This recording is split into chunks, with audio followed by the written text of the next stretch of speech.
Hey, what's up, everyone? It's Jay Parm again, and I just wanted to talk about, the recent gameplay reveal of Black Ops 7 and the conversation on movement in FPS competitive games that has come up again.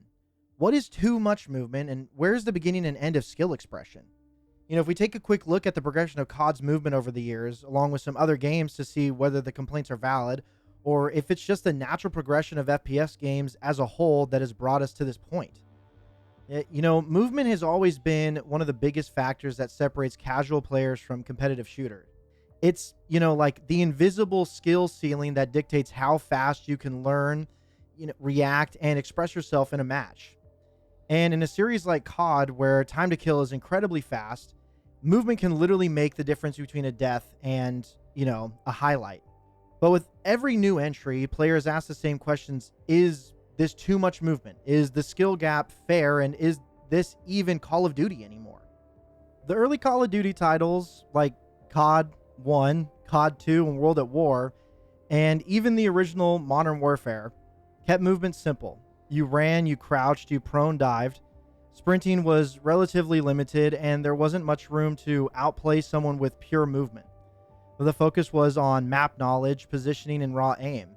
This was, synonymous in most of the FPSs that came out around this time, such as Halo or Medal of Honor.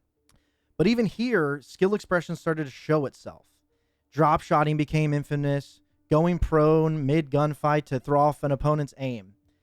Strafing and jiggle peeking corners were ways to squeeze out tiny advantages. Movement was simple, but effective players still used it as a tool. This was movement as a supplement to gun skill at the time, not a replacement. And eventually, things started to change with Black Ops 2 and Modern Warfare 3. Sprint duration got longer, animations smoothed out. Suddenly, aggressive players could push fights more consistently.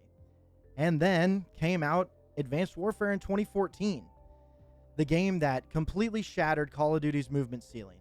Jetpacks, boost dashes, double jumps, wall bouncing.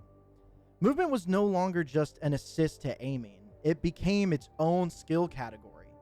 Entire gunfights were determined not just by who had better accuracy, but who could master movement tech. For some, this was peak Call of Duty. For others, it was the point where the franchise lost its identity. But what's undeniable is that it pushed the genre forward. Games like Titanfall took this idea and elevated it into an art form with wall running, grappling hooks, and buttery smooth transitions. This was also shown in Black Ops 3 with how they did wall running and even had a parkour mode just to see the depth and reach of what that movement could be.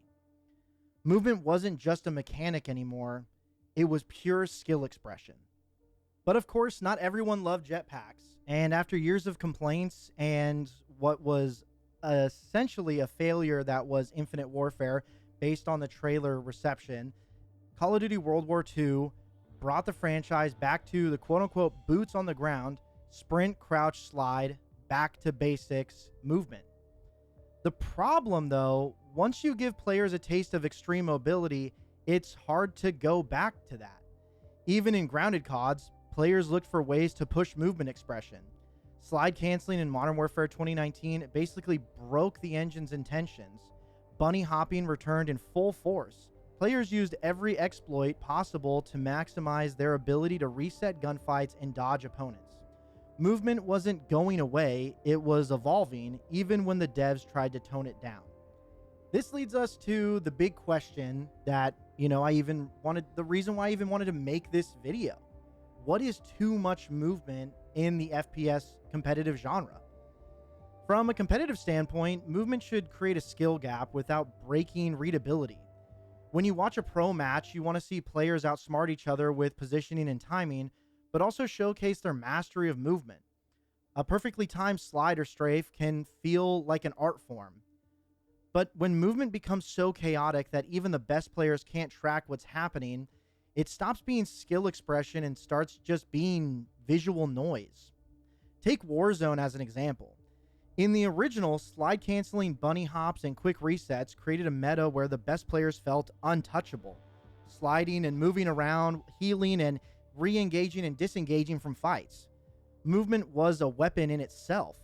For some, that was amazing. It gave the game insane highlight potential. For others, it felt impossible to keep up as a casual player. The sweet spot probably lives somewhere in between. Enough movement options to reward practice and skill, but not so many that casual players feel like they're fighting superheroes.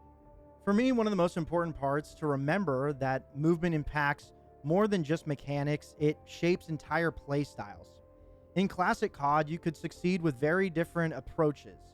Camping in power positions, holding angles, running and gunning, or just being that hyper-fast movement demon who makes every fight look like a montage clip.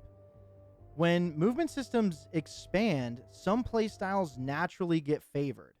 Extreme mobility rewards aggressive playstyles, but it makes camping and holding angles less effective because enemies can break sightlines faster.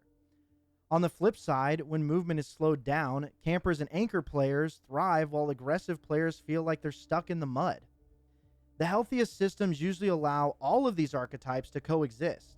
That way, every player finds a lane that feels rewarding, and the meta becomes a battle of adaptive playstyles, not just one dominant strategy. This can lead into the discussion of aim assist in games. If I am able to have hyper movement, but I'm able to track due to not my own skill, how does that make it fair for those that don't have aim assist on something like PC?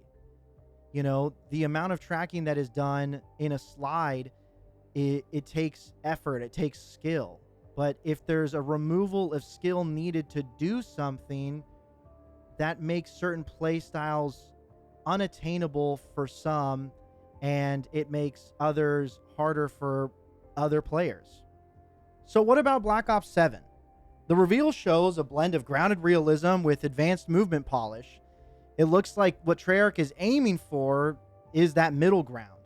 Fluid enough to feel modern, but not so wild that it breaks recognition. Think of it as potentially refined chaos, rewarding players who master the mechanics, but not making every lobby feel something like Titanfall or Apex Legends. And that's probably the lesson here. FPS games as a whole are moving toward fluidity. Look at Apex Legends again. With wall bouncing, tap strafing, and insane momentum tricks. Look at Valorant experimenting with agents who have unique mobility.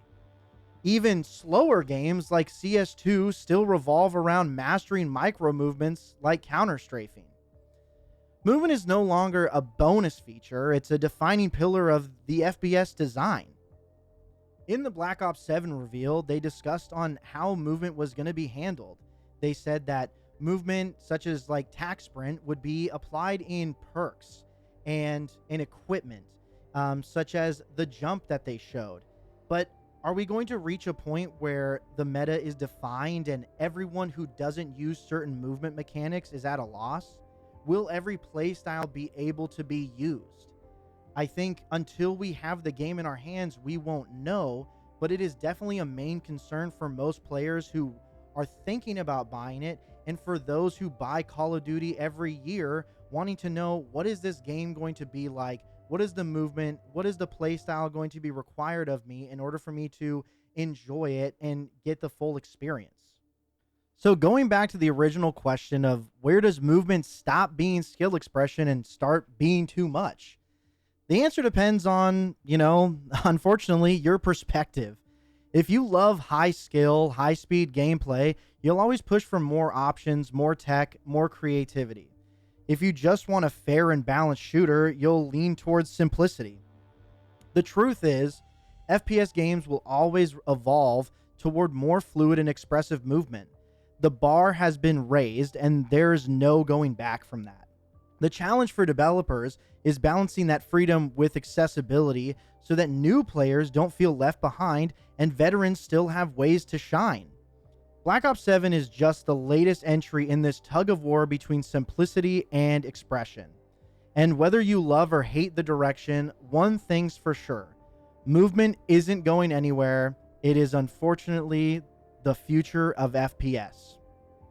Let me know what your thoughts are on the reveal of gameplay for Black Ops 7, and what are your thoughts on movement? Should we move back towards more simplicity like older CODs, Or should we push towards something like Apex Legends or even Splitgate with this momentum movement based mechanics?